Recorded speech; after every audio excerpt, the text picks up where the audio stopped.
Hello, and welcome to another Introduction to a Met stream. Tonight is Donizetti's Elixir of Love, and I am Carol Anderson, Principal Coach of the Utah Opera. Happy to welcome you into my dining room / office for this pandemic time. So I love Elixir of Love. I'm just so fond of it. I've done several productions. We did it in Santa Fe, where it was set post-World War II. And then we did a production in Utah where it's set in sort of the era of the Music Man, like 1912. And in the school education shows, we actually do one where it's set in rural Utah with little Adina is a rodeo queen, and she twirls a rope at one point. So it's an opera that lends itself to lots of fun settings. Gaetano Donizetti was a remarkably facile and prolific composer. He could complete an entire opera in less than a month. Musicologists count his operatic output to be anywhere from about 69 to 73 works, depending on how you account for them, written over a span of less than 20 years. Of those works, only 3 are really performed with any regularity in today's opera companies. Lucia di Lammermoor, or Lucia as we call it, very often just because we're lazy and don't want to say the full title, which is a tragedy, and 2 comedies, Don Pasquale and L'Elixir d'Amore, or the Elixir of Love, and that's what we're seeing tonight. Donizetti and his contemporaries Vincenzo Bellini and Gioacchino Rossini were composers in the bel canto style, and if you watched last night, you heard me talk about bel canto style with La Sonnambula. Bel canto is, for quick review, it is characterized by legato melodic lines combined with dauntingly tricky vocal writing, with many passages of coloratura or very fast notes, runs, and arpeggios. As I said last night, and I'll say it again tonight, the bel canto singer is required to be fearless, not afraid to do anything, and they have to trust their vocal technique implicitly so that they know that all of these things can happen.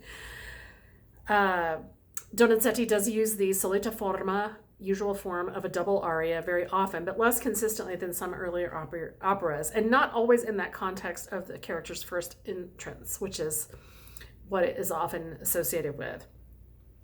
Nemorino actually never gets a formal aria. Maybe it's because he's a bit of a bumpkin. And Adina only gets a full-on scene at the end of the opera when she and Nemorino finally declare their love for each other. Belcore has somewhat of a double aria in his entrance scene, but the other characters are so very smoothly integrated into the cabaletta that it's somewhat obscured.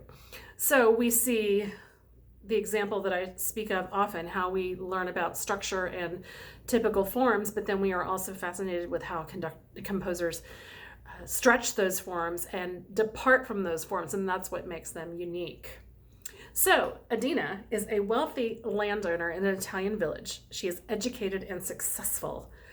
Nemorino loves her so much, but he is a bumbling, sort of good-hearted fellow, and he's too shy and intimidated to declare his feelings for Adina. So we have an opening that's rather pastoral, somewhat like the opening of Sonnambula, because this is taking place in a little village. So we have...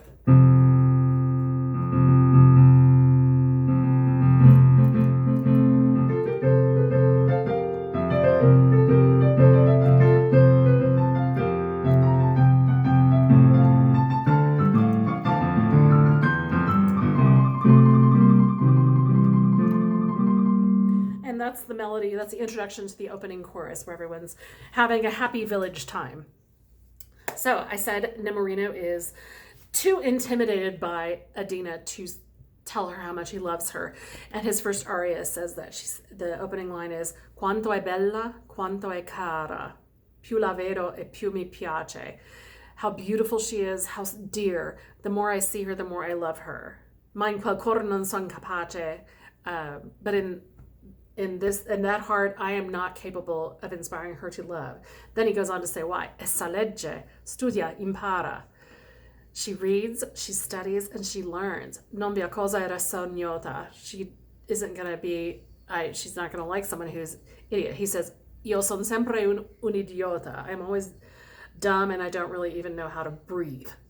So it's pretty funny, but also kind of sad. So it's a very sweet aria, and it's a simple little through composed almost folk song, and this is, I think, illustrating the simplicity of Nemorino's personality and also his love.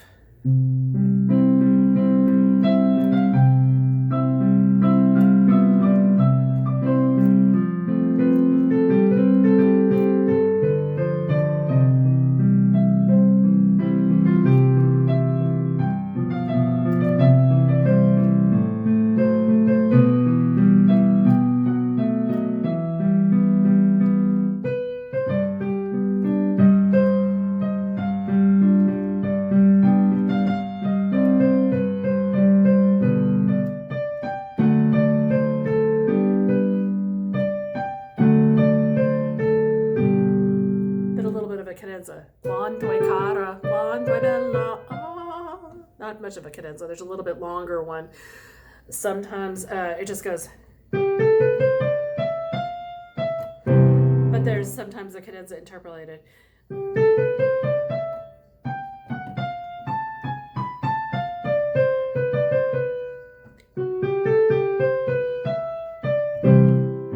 So traditions happen where cadenzas are added in. I do not know what our tenor will do tonight, but if you hear things that seem a little bit, if they have a little bit more high notes, it's very often that they are traditionally interpolated cadenzas. So then Adina, this whole time, she's on stage and Nemorino's admiring her, and he keeps saying essa legge, because she's actually reading a book. So then she starts to laugh and she says, this is a ridiculous story. It's a bizzarra avventura. This is a ridiculous story. And everybody on stage that's with her says, what are you laughing about? Tell us all about it. She's reading the story of Tristan and Isolde and their fatal love potion. And she says, della crudele Isotta il bel Tristan ardea. The handsome Tristan burned with love for the cruel Isotta. So, I mean, dare I say, there's a little bit of a parallel. Not that Adina is cruel, but she's sort of oblivious to Nemorino and breaking his heart without really meaning to. So she tells that whole story of Tristan. Now, of course, the idea of Tristan is mainly that there's this love potion, and of course, we're talking about the elixir of love, so there's going to be a love potion in this, so it's a little meta moment. Tristan within that, and the story of Tristan keeps coming back. I mean, when Nemorino wants to find a potion, he says, "Do you have the potion of Queen Isolde, the potion of Queen Isolde?" And the snake oil salesman, Dr. Dolcomar, says, "Queen Isolde, of course, everyone knows about that." You know, he's always wanted to kind of. I'm getting ahead of myself, but he's always wanted to take an opportunity to make a sale. So, Nemorino tries to get her attention and declare himself. And she says, I can't possibly love you. And he's like, oh, Adina, e perché mai? And she says, what a good question.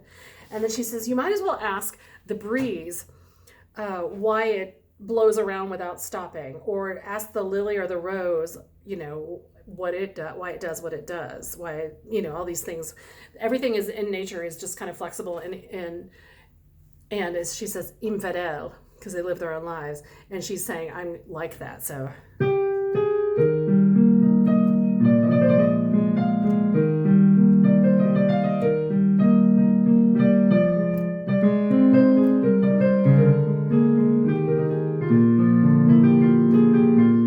And that could actually just be.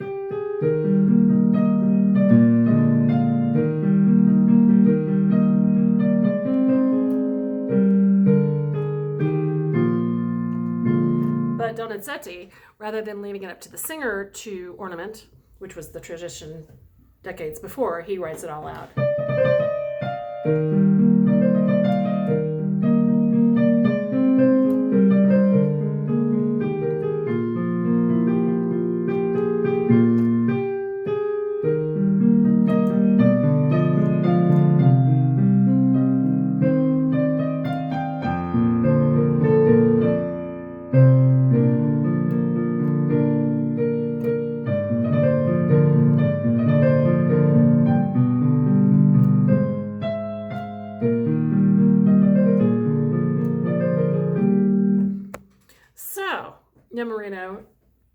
give up, though. That's a good thing. Because Dulcamara comes along. And Dulcamara is, as I said, kind of a traveling snake oil salesman. He's like the Wizard of Oz. You know, those people that travel in a itinerant peddler who say, oh, I've got the potion just for you. It's a trope that's happened in all sorts of stories of the American West. Or there's always, you know, I mean, it's not just the American West, but I think of like in Little House on the Prairie, there's somebody that goes around and sells like magic elixirs, and Laura Ingalls gets mixed up in that. So in this case, we have Dulcamara, and he shows up, and he's got a little trumpeter with him.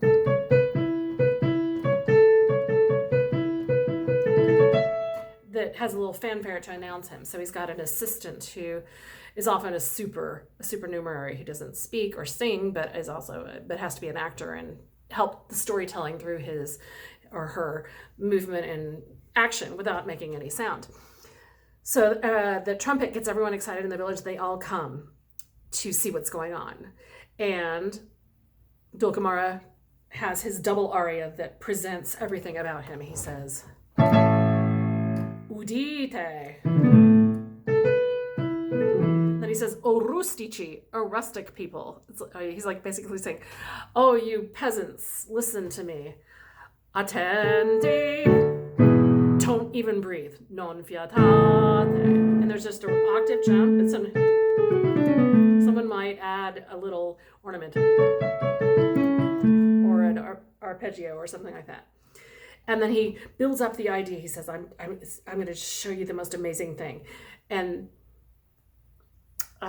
that's the first part of his aria, is sort of russet. But then he gets into where he sort of starts telling about all the things that this great elixir, and this is not the same elixir that Nemorino gets. It's his current top-selling item, I suppose.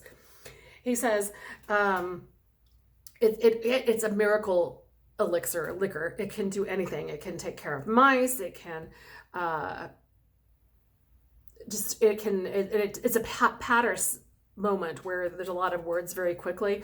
Talks about how it can take care of old people, young people, women, men, you name it. I mean, that's a rough translation, but e questo l'orientaggio virale la velore del toppio delle cimici possente distruttore in cui geografici autentici bollati toccarvene a rileggere a ciaschedun farò per questo mi specifico simpatico prolifico e non septuagenario e valetudinario non ho di 10 bamboli ancora diventò di 10-20 bamboli fin non diventò per questo tocco e sana in breve settimana più di un'infletta vedova di piangerò cessò. So it's saying it can make an old man a father, and it can make in a week it can make a widow quit her weeping. And it goes on, and he has so many, and everyone's amazed, and he just keeps building up the case. And then we get that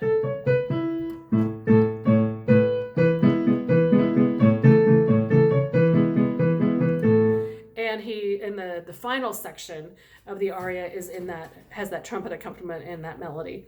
And it keeps talking about it's my love of country is the greatest thing. I'm going to give it to you for a really great deal because I love you country folks so much. I mean, it's a markup. It's like an infomercial.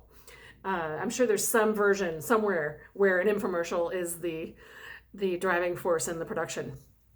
They're like, what else would you do? What would you pay for this? I mean, that's what it is. But it's not going to be that. It's going to be less.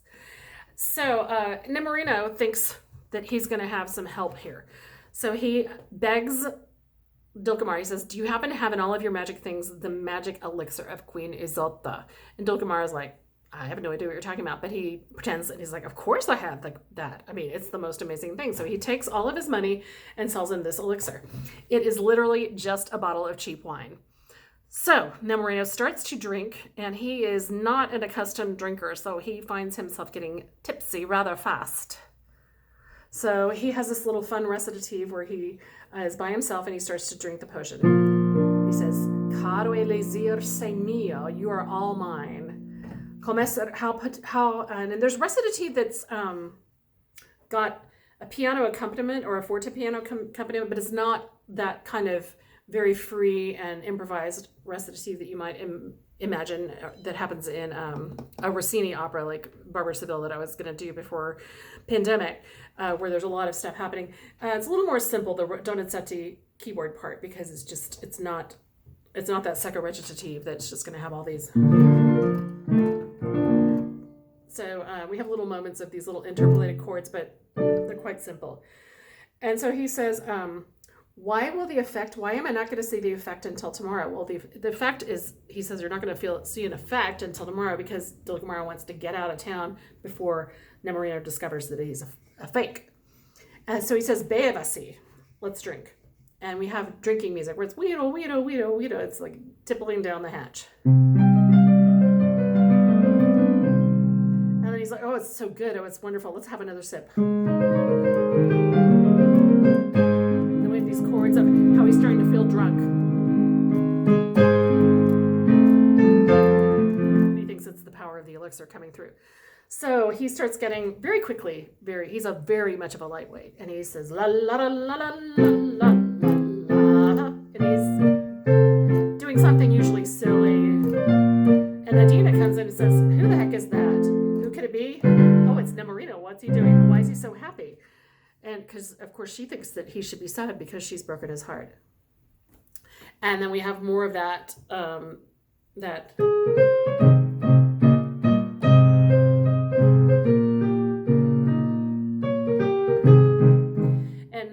bit of a duet. Then they have this whole thing where they kind of face off with each other, and there's a really fun cadenza where there's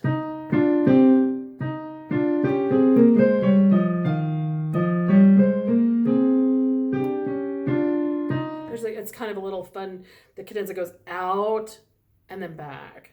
It's not exactly what it does, but I was trying to remember it. I forgot to Xerox that page or to copy that page for notes, but it's a really fun thing because it's usually done as kind of a face-off where Nemorino's he's emboldened by the alcohol and kind of pushing forward to Adina, and Adina's like, what are you gonna do?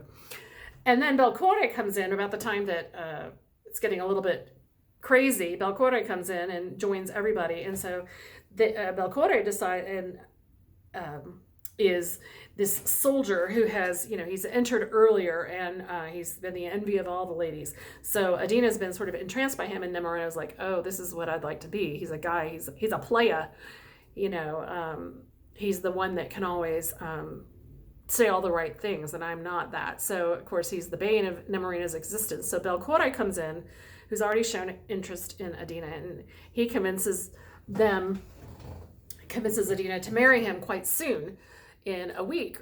And Nemorino finds it really hilarious because he's like, ugh, that's not going to work at all, because if you wait for a week, this potion's going to take over tomorrow. And so there's a really fun patter trio too, where it happens, it gets faster and faster and faster.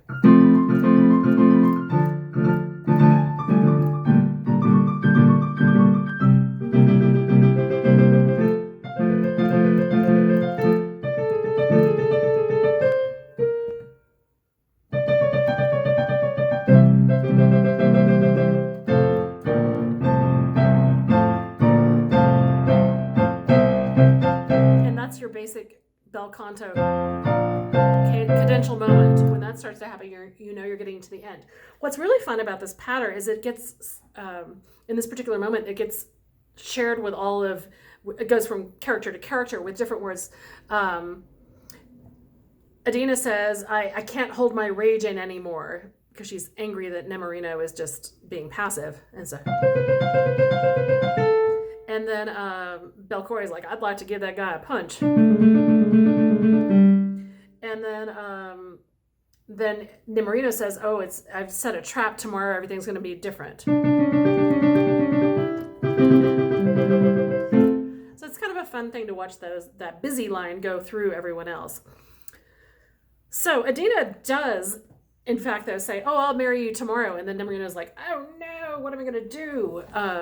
This isn't going to work. And so he rushes out to Dulcamara. He's like, I got to get some more elixir because this is not happening. And Dulcamara says, of course I'll sell you some more of this cheap wine elixir, but you got to give me some money for it. Well, Nemorino's tapped out because he's poor and spent all of his money in the first act. This is in the second act at this point. So Dulcamara says, well, come back when you got some money and we'll talk. So Belcoria comes in right at the moment and sees Nemorino a little despondent. He's nice enough to at least ask what's going on and discovers that he has a solution. And it's a really good solution for him and for Nemorino.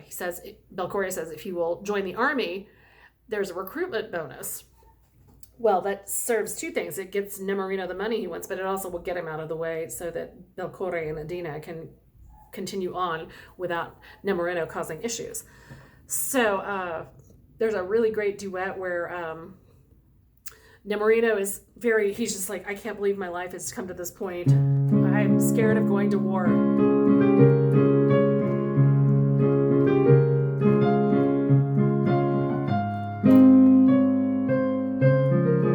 And then Belcore comes in with things like 20 scudi. Remember, it's going to be a lot of money. And Ebensonante, you can have all this stuff. So he has this very sad thing about, I can't believe I'm going to go to war. It's terrifying. And then Belcore chimes in with his things of the drums with the happy sound, and you're in ranks, and all the ladies kind of think it's really cool because they're like, so it's the same key.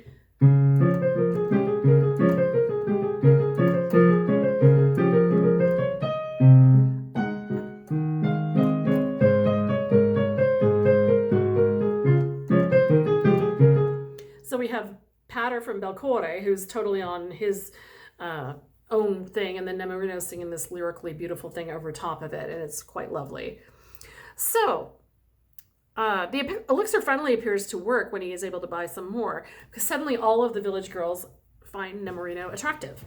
Nemorino doesn't yet know that his long-lost, unknown uncle has died and left him his fortune. Adina is somewhat puzzled by all of the change. She doesn't get what the ladies are asking. I mean, she's confused the whole time. Does she love Nemorino? Does she not love Nemorino? I mean, is she figuring it out, or has she loved him all along?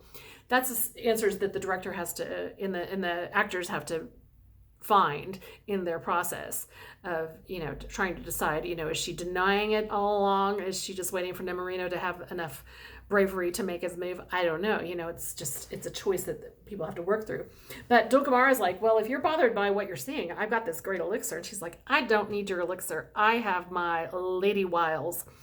And there's a really cute moment where he's offering her all of this stuff. She says, La ricetta è mio vicino. He's offering tonics and a recipe for, whatever potion he has. And she says, La ricetta, the recipe, è il mio vicino, my face.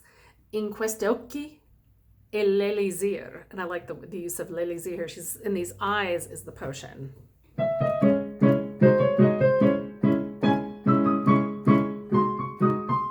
Then she says, I'm going to give a little tiny glance and a little smile and a caress.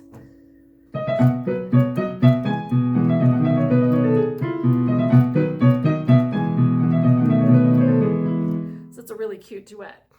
So still, for whatever reason, earlier Nemorino, when the ladies were coming after him, Adina saw this, and she was singing in the ensemble, and she had a sad moment, and so he's remembered that she had this one tear that she shed, and maybe something is happening. Maybe her heart is softening. So he has a stunning aria. It's one of the great tenor arias of all time, Una furtiva lagrima, which is a secret tear falls. And I'm just going to play the introduction. It's a harp and bassoon. So it's a really beautiful moment for the bassoon. Who knew? And then the tenor comes in with the same melody. I'll just play the intro.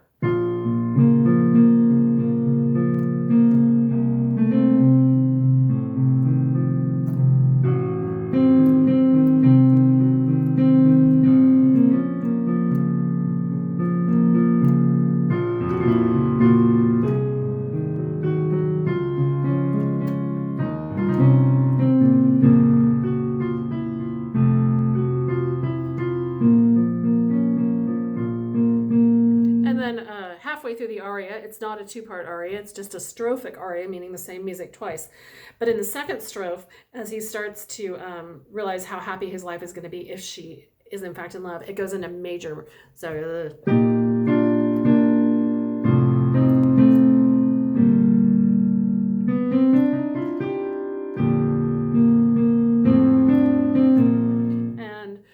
he's happy and hopeful. Well, finally, Adina comes in the next scene and she says to Nemorino, you don't have to leave. I actually bought your contract, your army contract back. So here it is. And he thinks again that she's in love, but she still won't admit it. So it's will she or won't she? Lots of pride, lots of stubbornness, but she finally admits it. And they all live happily ever after, except Belcore, who doesn't get to have a girl. And we have, at least not at this moment. Sometimes they have him, like the Dulcamara giving him some elixir at the end, and all the ladies that are left without Nemorino kind of crowd around him. So there's little fun things like that happen so that we don't feel too badly. And then we have a reprise of the song that Dulcamara sang a little bit earlier at the wedding feast that was going to happen for Adina and Belcore. So it's a lot of fun. And he's basically saying, my elixir will fix everything that's wrong with you. So come on, pay up. So fun opera. Lots of fun music. I really, really, really enjoy it. So I hope that this production is as delightful as I believe it will be. It's a great cast, of course, and I look forward to seeing a new interpretation of a show that I really enjoy. Thank you for joining me. Thank you for your support of the arts. We appreciate you supporting our digital content and our offerings, whether it's ours at Utah Opera or those at the Met or your local opera company. If you're in a position to help financially, we appreciate that as well. It's a crazy time for everyone, and especially for the arts. I'm sure you've all seen the articles about the challenges that we face in the future of how our performances will look. So we're grateful for all of your support, and I mean that very sincerely. So we'll see you next time for another introduction. Until then, be safe, be kind to one another, and keep washing your hands. Thank you.